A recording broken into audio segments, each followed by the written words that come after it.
నిర్వాణ షట్కం. పేరులోనే ఉన్నట్టుగా ఇది 6 శ్లోకాల మణిహారం. అలతి పొలతి పదాలతో సంస్కృత జ్ఞానం అంతగా లేకపోయినా అర్థం గ్రహించగలిగే నవనీతపు ముద్దలు. నిర్వాణ షట్కాన్ని ఆత్మషట్కం అని కూడా వ్యవహరిస్తారు. జగద్గురువులు ఆదిశంకరులు ఈ 6 శ్లోకాలలో అద్వైతానికి మూలమైన నేను ఎవరిని అనే ప్రశ్నకు సమాధానంగా చెప్పిన విధానం ముముక్షువులకు కరదీపిక.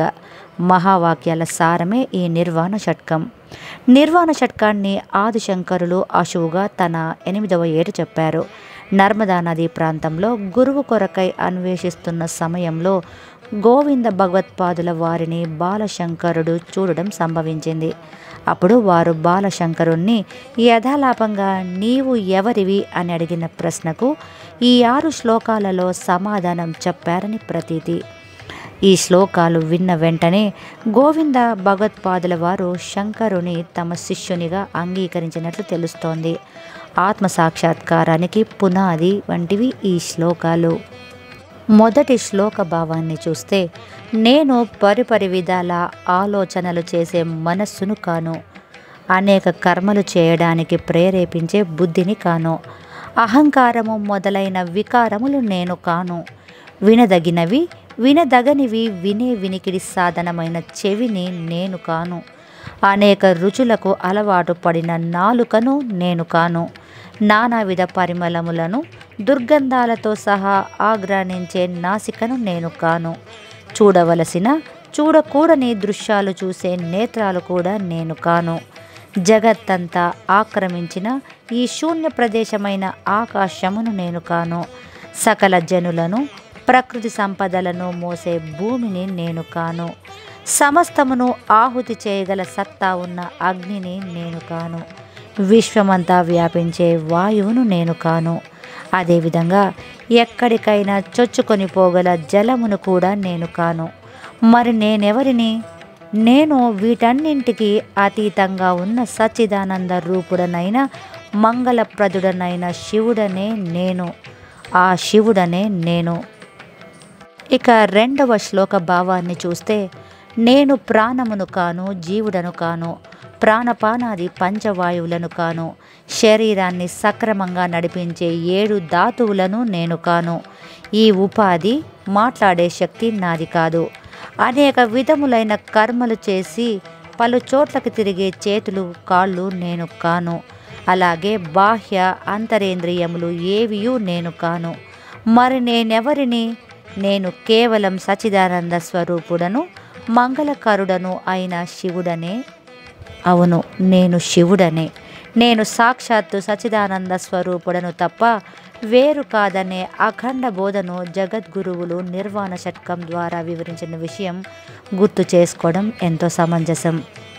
ఇక 3వ శ్లోక భావాన్ని చూస్తే నాకు నావారు పరులు అనే భేద భావనలు లేవు, అందువలన ఎవరిపై రాగద్వేషాలు లేవు, అదేవిధంగా నాది అంటూ నాకు ఏదీ లేదు, కాబట్టి దేనిపైన నాకు లోభం కానీ మోహం కానీ ఉండే అవకాశం లేదు, అదేవిధంగా నేను ఎవరికన్నా అధికుడను అనే భావం నాకు లేదు, నాకు ఎవరితో పోటీ లేదు, కాబట్టి నాకు మదము లేదు, ఏ ప్రాణితో నాకు మాత్సర్యము లేదు, నేను చేయవలసిన కార్యములు ప్రత్యేకంగా నాకేమీ లేవు, కాబట్టి ఏ ధర్మము నన్ను బంధించలేదు, ధనంతో నాకు పని లేదు, కోరికల ప్రసక్తే లేదు, నేను సచిదానంద స్వరూపుడను అయిన శివుడనే కాబట్టి ప్రత్యేకంగా మోక్షగామిని కాదు, ఆ శివుడనే నేను.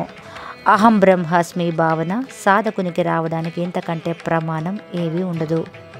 4వ శ్లోక భావం నాకు సంబంధించిన పుణ్యకార్యములు ఏవీ లేవు, అలాగే పాప కార్యములు కూడా, సుఖదుఖాల ప్రసక్తే లేదు, మంత్రజపాలు తీర్థప్రసాదాలు వేదములు యజ్ఞయాగాలు ఇవన్నీ నాకు సంబంధించినవి కాదు, నేను భోగింపబడే వస్తువును కాదు, భోగములు అనుభవించే వాడను కాను. మరి నేనెవరిని? నేను శుద్ధ బుద్ధ స్వరూపుడను, పైన చెప్పిన అన్నింటికీ సాక్షిభూతంగా ఉండే శుద్ధ చైతన్యాన్ని, నేను చిదానంద స్వరూపుడను, నేను మంగళకరుడను శివుడను. ఇంత చక్కని భావన ముముక్షువులలో అంకురిస్తే మోక్ష మార్గం పట్టినట్టే కదా. ఐదవ శ్లోక భావం. నాకు మృత్యువు లేదు, నేను సచ్చిదానందం అనే అమృతాన్ని ఎల్లప్పుడూ గ్రోలుతూ ఉండేవాడిని గనుక నాకు జన్మ మృత్యు జర వ్యాధుల గురించి ఏ సందేహము లేదు.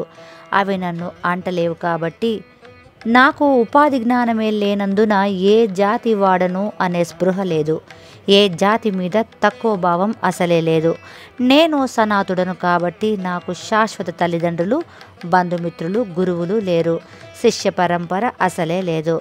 నన్ను నేనుగా గాక వేరే ఏమీ స్పృహలోకి రానప్పుడు నేను అద్వితీయుడనే. మరి సామాన్య జీవికి ఇవన్నీ ఉండడం యథార్థమని మిథ్యాభావంలో నమ్ముతున్నప్పుడు నీవు ఎవరివి?